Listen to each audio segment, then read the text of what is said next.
After production comes post. And we have Woody Woodhall, CAS, to tell us about sound post-production. Let me tell you a little bit about Woody. He's the president of Allied Post Audio in Santa Monica and supervising sound editor, sound designer, and re-recording mixer for independent feature films, documentaries, television programming, and multimedia. He's also the founder and moderator for the Los Angeles Post-Production Group, LAPPG, which is, we consider our sister organization in educating the film community. It's a professional organization dedicated to expanding knowledge and expertise in the post-finishing process. And Woody's also the author of audio production and post-production. So we have a real expert here. And Woody, tell us what you want to see when you're sitting at that mixing board, and tell these people what not to do. I will do my best. Yes, I'm Woody. Thank you all for being here. Thank you, James, for inviting me. This is a great conversation. I'm not quite sure why I'm here since it's all about field audio, but I might have a couple of thoughts as someone who spends a lot of time with location tracks. So some of the things I'm going to talk about are going to be reiterating what these guys have already mentioned, but you know, you can never learn anything too many times. So one of the things that we talk about a lot is in pre-production, you shouldn't just be looking at the location, you should be listening to that location. Seems pretty obvious, but you know, we're focused on the picture, we're focused in on the shot, and we're not really listening. You know, these guys had talked about beware if you don't bring a sound professional on your location, scouting. And in fact, in my experience, most people don't bring sound people to their location scouting. So that leaves it to you as the producer or the director to be listening. And what are you listening for? You're listening for noise. You're listening, if you're outside, you're listening for cars. You're listening for wind. You're listening for fountains and sprinklers. If you're inside, you're listening for computers, for fans, for hard drives, for refrigerators. These things are all going to bite you when you're sitting in a sound bay. There's also evolving sounds. If you're shooting near the ocean, the tide's coming in, the tide's going out. There's traffic, there's buses, cars, motorcycles. If you're near a construction site, these guys were talking about going on a scout on a weekend, and you don't know that on Monday morning there's a construction going on right outside of your shot. And then, of course, people are an evolving sound. Crowds of people, people walking by, pedestrians, kids in a park, those sorts of things. So why is evolving sounds important to think about? Well, when you're shooting, you may be doing 5 or 10-minute takes, but of course, by the time you get to me, it's a bunch of little edits. And those edits may not go together so nicely if you have a half of a car pass, or half of an airplane, or half of a motorcycle. So when your sound person says to you, airplane, it's your job to make a choice and say, should we stop? No, you know what, we're just gonna keep going. It's fine. You know, and I used to do location once a long time ago, and I felt it was always my job to say car, truck, airplane. They would always give me a hard time about it. You don't really have to tell us, but I knew that I was covering myself because when they finally got to post, they'd go, this thing is filled with airplanes. This thing is filled with trucks. This thing's filled with motorcycles. And I'll say, hey, I told you every time. These are our enemies, fans, hard drives. Cameras now have drives in them. When you come into my bay, which is a very quiet room with very expensive monitors, you're going to hear all of these things. You didn't hear any of them on set. Your sound person heard them and mentioned it. If you have a professional, he's going to say, dude, there's a refrigerator running somewhere. I don't know where, but there is a refrigerator running. Really? I think we're good. I think we're okay. Okay. Hey, you know what? It went off. Perfect. Yeah, but we just shot 4 hours with it on. You're going to be cutting these together, aren't you? So these are our enemies, and they are invisible. And so the reason I mention the word invisible is because we don't know how to listen. We've spent our lives masking sound. We don't listen to the things that are around us. We're very focused as human beings. And so we don't hear the cars, we don't hear the fans, we don't hear the refrigerators, we don't hear the kids talking, we don't hear those things, because all we hear is that line of dialogue that we're desperately trying to hear. But if you look at a guy like this, who's made a couple of good movies over his career, you see there's a couple things going on in this photograph. First of all, he is intently staring at a monitor. And you also see that he's wearing a pair of very expensive Sennheiser closed ear headphones, because that pair of headphones is just as important as a monitor as that 4K or that 8K monitor that's sitting in front of him. And you know, if you go somewhere, if you're on a set and your location recordist hands you a pair of earbuds, or you have your own silly little headphones, you're going to pay for that at some point. When you get to me, you're going to pay for it, because I'm going to be fixing it for you. And that's not what I want to do. When I get all your tracks, I want to make them better. And oftentimes what I find is I'm spending a lot of time fixing things rather than being creative. So these guys have covered this well, and you have some really great vendors here tonight. But if you don't have the, I don't want to say luxury, if you don't have the money for a professional, you really need to be thinking about what you're using. You need to be thinking about that recorder, that it's sort of like cars, right? What's the difference between a VW and a Mercedes-Benz? I mean, they both have engines, they both have tires, they both go somewhere. Is there any difference? I mean, they're both cars, right? But of course, there's a big difference. And there is a difference between the microphone preamp in a sound devices versus the microphone preamp in a Zoom. Now, that's not a knock on Zoom. Zoom, great company, don't mean anything against them, but there is a difference between a Volkswagen and a Mercedes.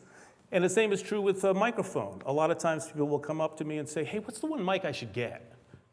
What is that one mic I should get? And I say to them, well, tell me about your camera. Do you have one lens? No, I have a wide angle, I have a fisheye, I have a zoom, I have a portrait 50. Right, so you have several lenses. Why do you have several lenses? Because I need different kinds of shots. Same thing with recording audio. All these microphones are different. One shotgun microphone is not the same as another shotgun microphone, right? There's a short shotgun, there's a medium shotgun, there's a long shotgun. Do you know the difference between those? As he was talking about, Dan was talking about for the lavaliers, there's omnidirectional, there's cardioid, there's hypercardioid, there's transparent. All of these things record things in different ways. It's gonna matter to you when you get to me, because I'm gonna say, wow, those tracks are challenging to mix. What kind of microphone did you use? And you know, one of the things about it is, when I ask a filmmaker about their camera, they will typically tell me the model of the camera, the make of the camera, the lenses that they use, the resolution that they did, what the bit rate of the film is, you know, of the digital images, the imager, all of it. And then I say, oh, cool, what kind of microphone did you use? I don't know, shotgun?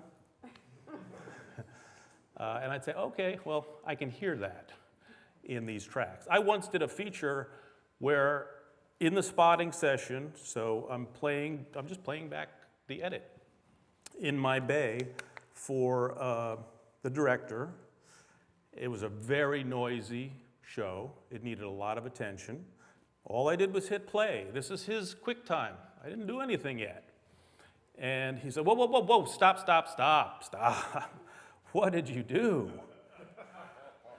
I haven't done anything yet. No, man, it's noisy. Why does it sound like that? That's what it sounds like. And as in our discussions, what I found out was that he and his picture editor were cutting in Hollywood in a hot room, and they didn't have air conditioning, so they had the windows open. They had no idea how terrible their audio was, because they were just worrying about the shot. They weren't thinking about the audio. And then, of course, when they came to me, well, you can fix that, right? Yeah, I can fix that. How much money you got? So pictures only tell half the story, right? And that's something that you really need to think about when you're a filmmaker, and people don't think about that, right? We don't sit there and read, knock, knock, car going by, right? We hear a knock, knock. We hear a car going by. You know, everybody knows the famous quote from George Lucas that 50% of the motion picture going experience is the sound. Sound is 50% of the experience. And so we got to think about that when we're a filmmaker. It's not just about the picture. Don't just get the shot. There are so many other things to get than just the shot. We think about, here we have a page of dialogue, so let's record that dialogue. That's all we got to worry about. We got to get that shot and record that dialogue, and then we're done. But that's not really the way it works, right? There's a lot of things going on. You're at a very cool location. You got great props. One of the things that I talk about a lot to filmmakers is that they need to create their own folder of sound effects for their show. Every show is different. Whether it's narrative, whether it's documentary, you're going to be using a lot of sound to cover a lot of things. And like this car right here, if you're making a feature film and you're doing a $5,000 a day rental of this car because the shot is two people leaned up against this car, that's the shot. Okay, man, we're done. And they drive the car off, and you get it to post, and you're like, God, it would be so cool if we had the sound of those springs. You remember the sound that those springs made? Oh, yeah. Yeah, you got that in a library, right? No.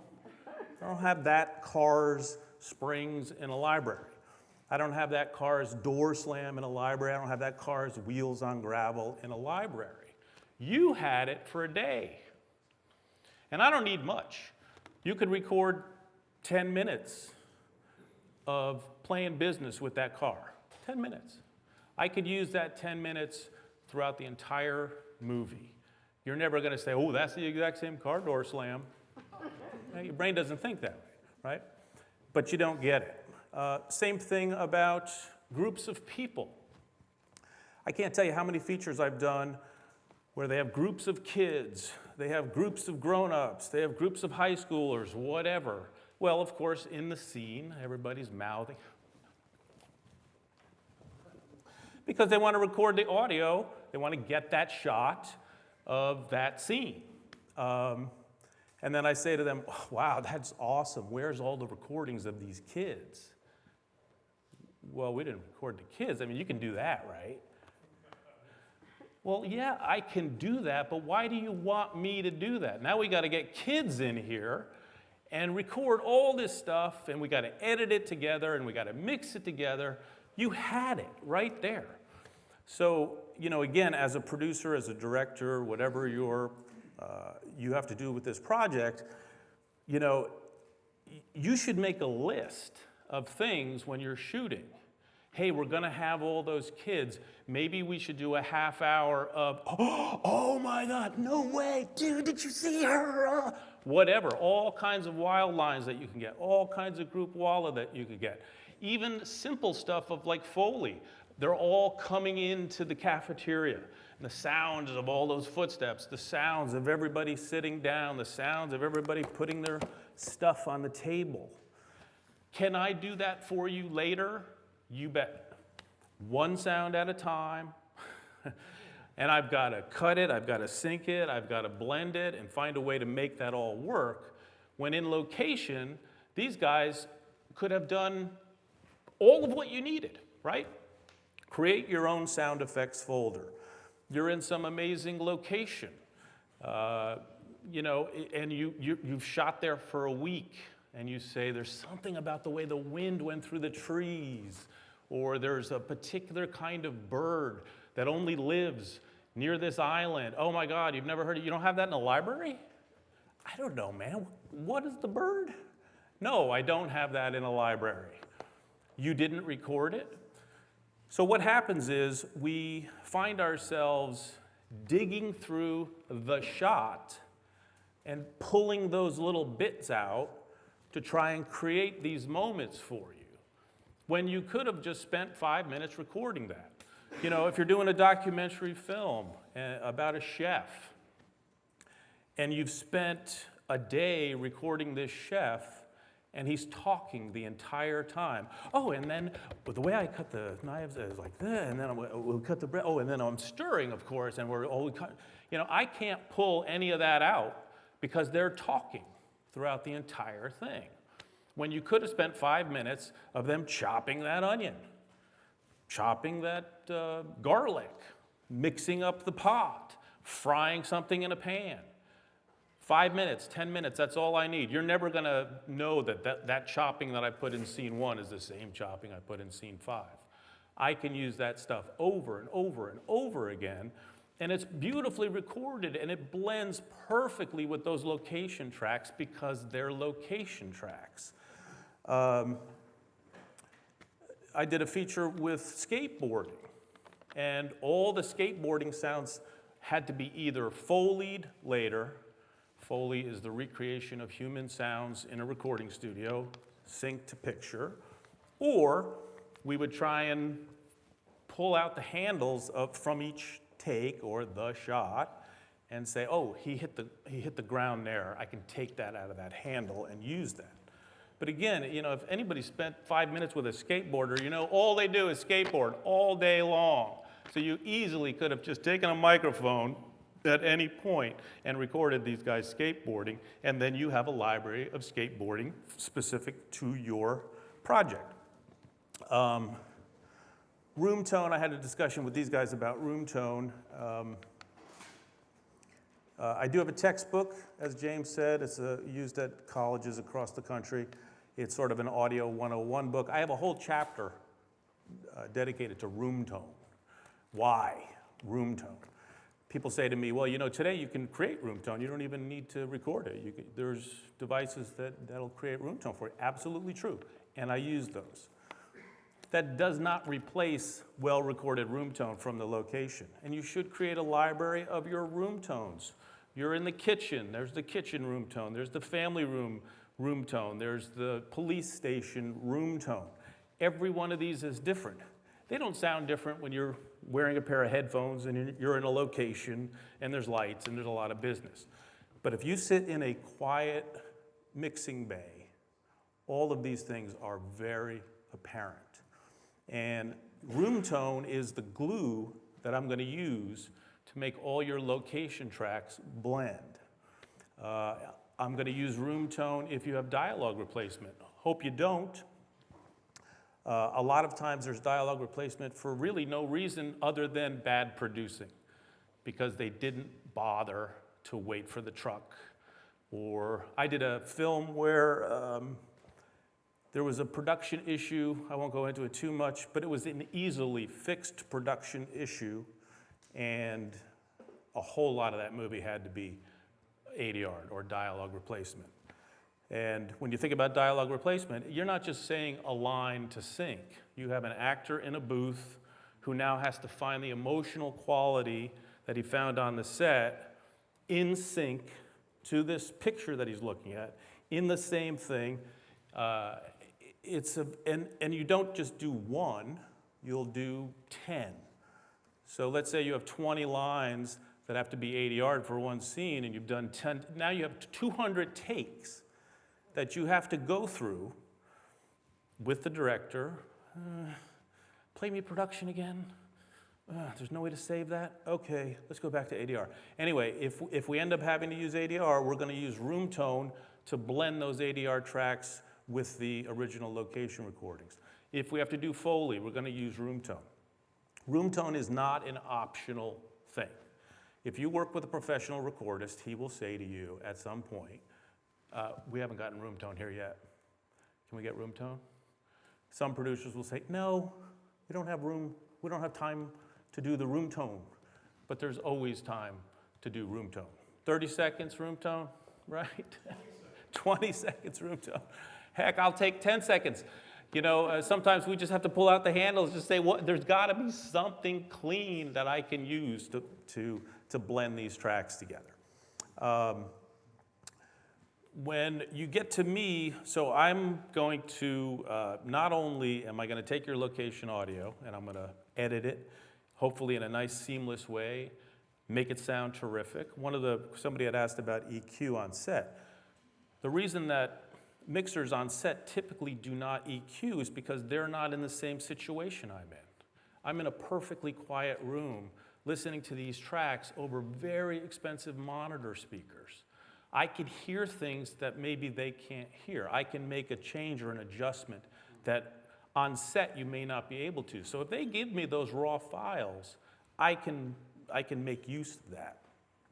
Anyway, when you're looking at the deliverables for what I do, so not only am I making your show sound great and I'm adding all these elements and making believe like all of these things happened in real time, adding the music, blending the music, that's only half of the job. The other half of the job is your deliverable. You're going to deliver a 5-1 mix, a stereo mix.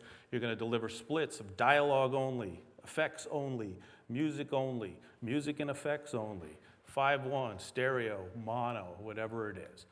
And so those location tracks are key because your dialogue track is the main track of your soundtrack. The way they call it in a delivery doc is the anchor element. So the anchor element of your mix is going to be your dialogue track. So it's really key that you do a great job recording them. You know, what I always say is just take the time for sound. There's always time for picture. There's always time for a DP to say, oh, wait a minute. Do you see that? There's a flare on the top right. Gaffer, I need somebody grip me a flag, and now there's another 30 minutes spent adjusting a flag so there's no flare on that corner. And then, as these guys have said, and this happened to me because I used to do location recording, somebody rolls in a piano and says, okay, so now we're gonna do the piano bit. And you're like, whoa. Piano? Who talked about a piano? I don't have the mics for a piano. Waiting on sound, right? And then we all look like dopes, and it's like the camera department. No offense, guys. We all do this together. You know, they can throw up another lamp, they can whatever, but it's like, you guys, come on, make it happen. We don't want to be waiting here for sound. And what I always tell people is, you know, it's like kicking the can down the road. You can keep kicking that can down the road, but when you get to me, supervising sound editor, re-recording mixer, you have hit the end of the road. That's it. So now you're going to fix it. You didn't fix it in pre-production. You didn't fix it in production. You're going to fix it now. And when you get to me, it might cost a lot of money. You know, you have a lot of noise reduction. Well, that's one whole aspect, right? That's hours and hours of time. So just take that extra couple minutes. Most professionals, they don't need a lot of time. You know, these guys, this is what they do for a living. So I always suggest use professionals. I mean, these guys are great, but I don't think they're professionals. Why do you use professionals? Because they have been there, right? They've done it already. They already have solved all of these problems. They understand the strategies that are needed to get that take. You're on your second feature. You're on your third feature. You're on your first documentary. These guys have been doing it for 15 years, 20 years, every day. They know how to plant a mic. They know what kind of microphone to use. They know the kind of gain that they're going to need to get a decent recording. They have great equipment, right? They're using sound devices. They're using DPA. They're using the best stuff that's out there. But the biggest thing about using a professional is that they know how to listen. You have a DP, All that DP is doing is looking. He's looking at the light, he's looking at the quality of the colors of the light, he's looking at the image, he's looking at the lens, he's looking at all that. Well, if you have a sound person, all they're doing is listening. And they're the ones who's saying, there's a motorcycle 400 miles away, but it's slowly approaching. And you can say, okay, cool. And then you can make the choice as to whether or not you think that's going to work for you. But the biggest thing is that these guys, or ladies, I use a lot of female location recorders, they know how to listen. So just to reiterate, take the time it takes to set up your audio. Always listen. Always monitor. You know, I can't even imagine a location recordist without a set of cans on it. I can't even fathom the concept. I mean, that is their job. But I feel like it's also the director or the producer's job as well. Always listen. Placement of the microphone is key. Recording levels are key. Don't miss it, right? If it's a narrative thing, that might have been the perfect performance, and it got blown. Right? If it's a documentary, it might be the only time you had the opportunity to get that recorded, whether it's picture or sound or both. The location it's the heat of the moment, man. That's when it's all happening. That feature where that actor had to do all that ADR, he was a known actor. You guys would know him. He's a wonderful guy. And he got more and more frustrated as the day went on. There was so much ADR to do. And finally, he just looked at the producer. He said, this was solvable. This was a producing problem. Let me tell you, I'm a professional. You cannot catch lightning in a bottle twice. Now, he's also an actor. What can I tell you? But he has a point. So location audio, get it while you can. Get it right the first time. Room tone, B-roll audio. Don't leave your set without recording it. That's it. Let's hear it again for Woody. Great content.